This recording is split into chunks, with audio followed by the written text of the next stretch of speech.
За уншаарай.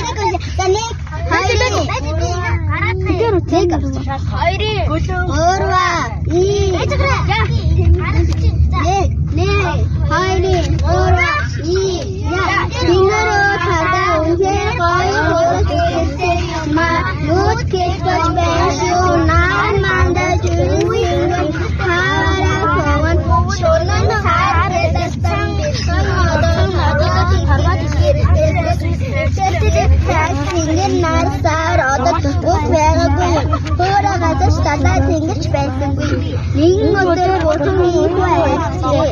Гэрэл гэрэл болов. Тэр дарин гэрэл гэрэл махнаас тодор хараад үнэн сайн хараа шүү дээ. Бурхан ийхүү айлдах бүрийн бүх бүтээл нэг нэгээрээ ар араасаа бий болсон байв.